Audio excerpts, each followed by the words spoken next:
Good morning, or depending on when you're watching this, good afternoon, good evening, or good night. My name's Ross, and as always told, out of Voice of Radio. So today it's time to have a look at the FAQ for Destined Rivals. These are the official rulings. Shout out as always to the lovely folks over at PokeGym.net for publishing these. And your usual reminder that yes, these are published on PokeGym.net, not on Pokemon.com. And yes, they are official rulings. These are taken as official rulings. These are not fan rulings or anything along those lines. They are official. They have been reviewed by Pokemon R&D and approved by Pokemon R&D. And you know what I always tell you guys? If you're going to play the game, you need to know the rules. So starting off with abilities and starting off with one that only really works for pre-releases, it's Ethan's Quilava. Because you see, Ethan's Quilava has a really nice ability that lets you search your deck for an Ethan's Adventure, that supporter card that works so nicely with Ethan's Pokemon. Well, Ethan's Quilava says once during your turn you may search your deck for Ethan's Adventure, put it into your hand, shuffle your deck. If I'm in a pre-release tournament, can I use this ability even if I've got 4 Ethan's Adventure in my discard pile? Yeah. Because in a pre-release, you are not limited to 4 of a particular card. In a pre-release, that is a rule you are allowed to break. So, even when you've got 4 in the discard pile, you could have more, and therefore, we absolutely allow it. Obviously, in a standard format event, as soon as you've got 4 Ethan's Adventure in your discard pile, you cannot possibly have a 5th one in the deck, so things are different. But in a pre-release, you totally can, so it's okay. Yanmega EX has got a really nice ability, Buzzing Boost. That's the one whereby when you move it into the active spot, you can attach up to 3 basic grass from your deck to this Pokemon. Well, if I use Searcher to switch Yanmega, do I draw card for Surfer first? Or do I use Yanmega's Buzzing Boost ability to search for Grass Energy first? What's the order? And the answer is, essentially, they're both your abilities. They both activate at the same time, so you choose the order in which they activate. A bit of advice on your old pal Wassy here.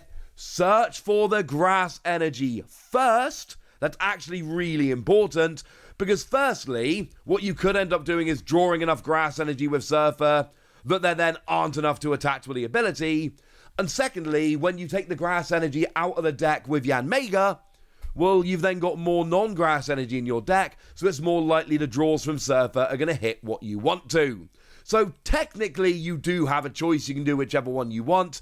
In reality, use Yanmega first to get the energy, then draw with Surfer. Now, Team Rocket's Amphoros has got a rather nice ability coming in here. And what we've got is that while this Pokemon is in play, doesn't have to be active, just in play, whenever your opponent plays a Pokemon from their hand to evolve their Pokemon, they have to take 4 damage counters on it. Yes, it's kind of annoying. It says it doesn't stack though, which is a little bit sad. Well, can I use one Team Rocket's Amphoros to put 4 damage counters on 2 or more of my opponent's Pokemon that all evolve during the same turn? Yes, absolutely. When it says it doesn't stack, it means if you've got 2 Team Amphoros out, your opponent doesn't take 8 damage counters when they evolve. But every time they evolve, no matter how many times it happens in the same turn, they take those 4 damage counters. Alright, so what if I've got Team Rocket's Amphoros, and my opponent's Team Rocket Zubat has 40 damage and evolves into Team Rocket's Golbat? It's going to get KO'd because of the 4 damage counters. But it itself has an ability that when you evolve into it, you get to drop 2 damage counters on one of your opponent's Pokemon. Does that still happen, or is the Golbat KO'd before you get to drop the damage counters? Well, the answer is, because the Golbat player, it's their turn, they're using the ability, they get the choice as to, they're both going to happen, but they get the choice as to the order in which they are applied. Obviously, if you apply Amphoros first, bad news, so you just apply Golbat first, drop the damage, then get KO'd, might be worth it. Now, we've got ourselves a new Shaymin in the set, and Shaymin's kind of ridiculous because Shaymin's got that bench barrier ability that stops damage being done to your bench Pokemon from attacks as long as they don't have a rule box.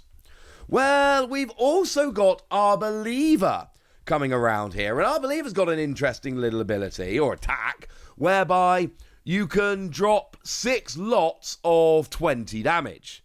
So you choose 6 Pokemon, you drop 20 damage for each one chosen, but you can choose the same one more than once. Well, if I use this to put enough damage onto Shaymin to KO it, and then some damage on the bench, does that work? No. All the damage is placed, then you look to see if there is a KO. So all the damage is placed. When it's placed, Shaymin is there and blocking the damage on the bench. Then you check for a KO. Shaymin gets KO'd, but not before it's already protected your bench. Okay.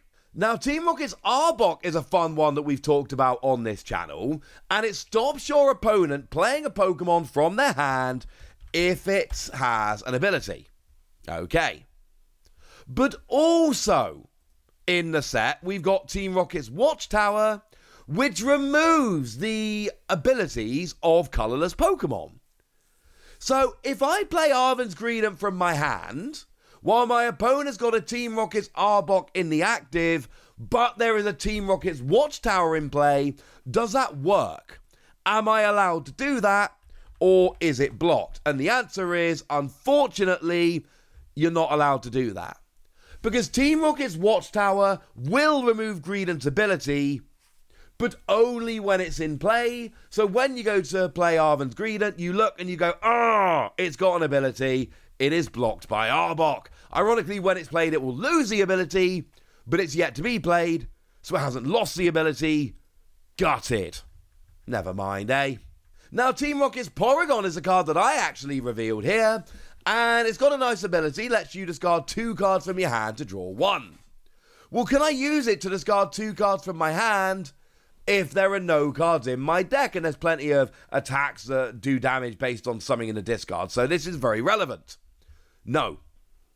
The discard is a cost to use the ability, but if you cannot draw a card, then you cannot use the ability, and if you cannot use the ability, then you cannot play the cost of the ability, and it fails. Gutted.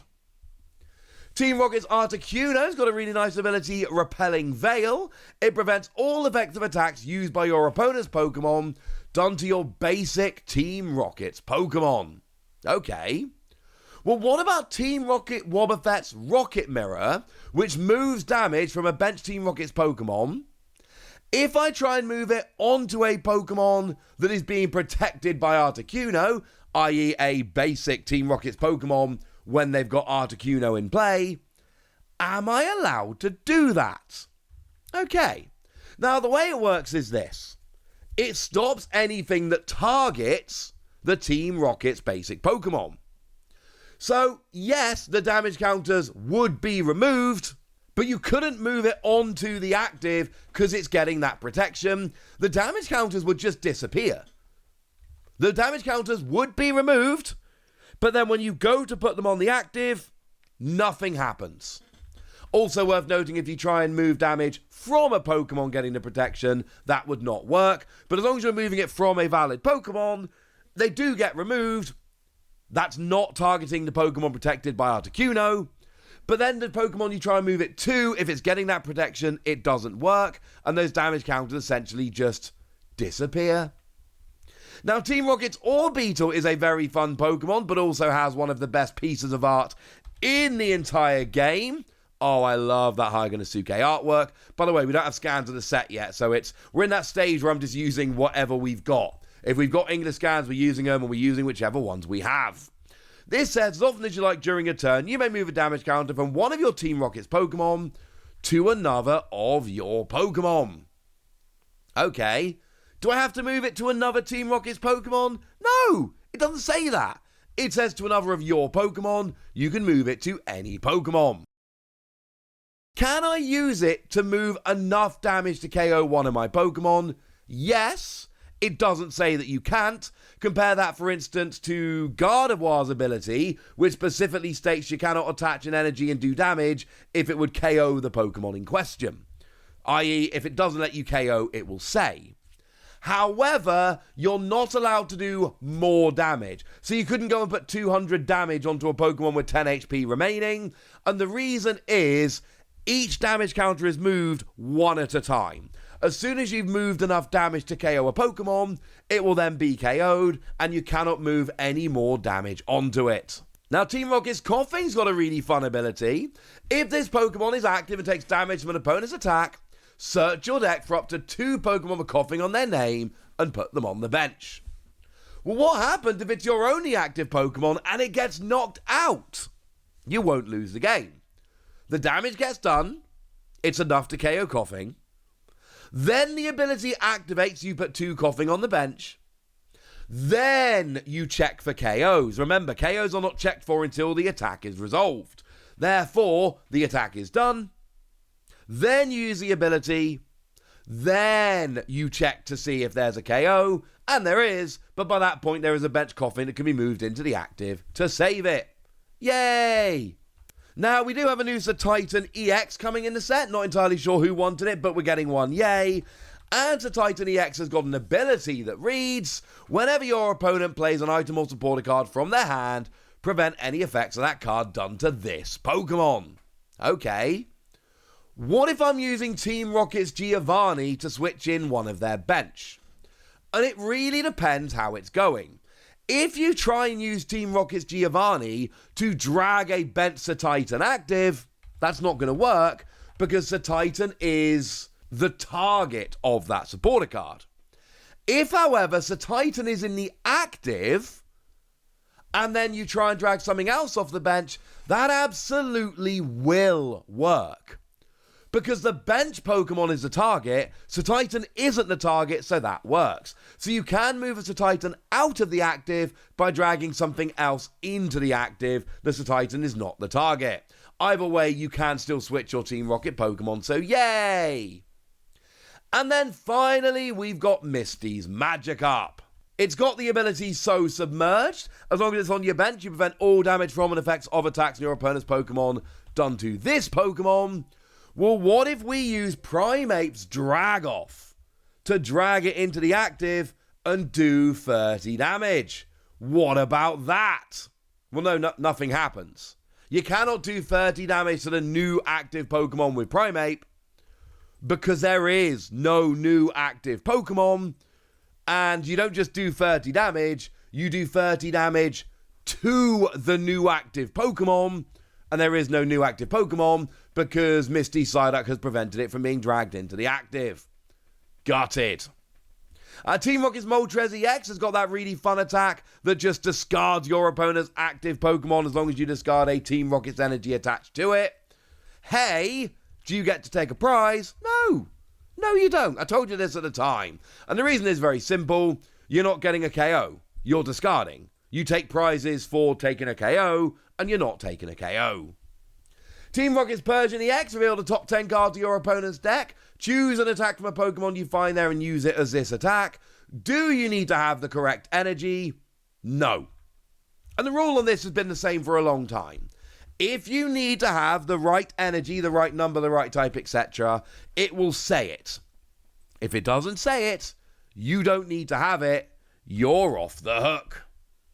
Now, Hydrapple comes along here as a rather fun new card, and we got an attack that discards 6 basic grass from your hand and gets an instant KO on anything. Well, what if I don't have 6 basic grass? Can I just discard the basic energy I do have, even though I know the attack won't do anything? No. Either you discard 6 cards and get the KO and you've used the attack, or you don't. Those are your only 2 options. Now, we do have a new Blaziken coming around in the set, and let's face it, everybody loves Blaziken.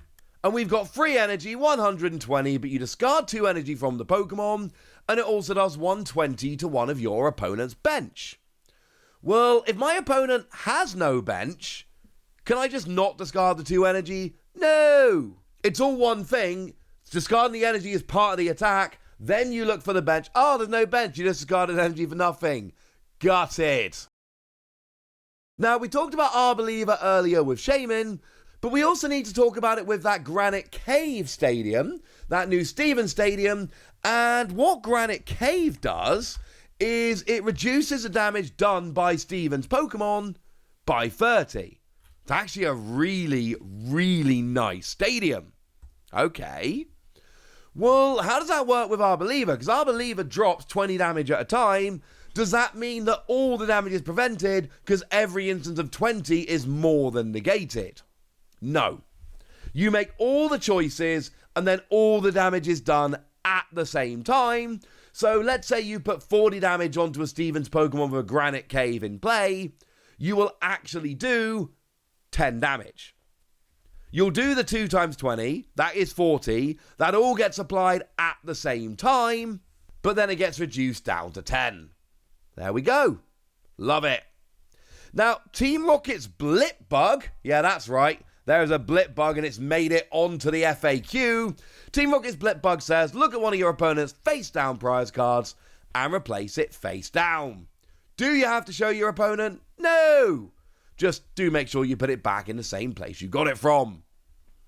Now, Misty's Gyarados is one of the most interesting cards in the entire set, and from early reports, beyond broken at the pre-release.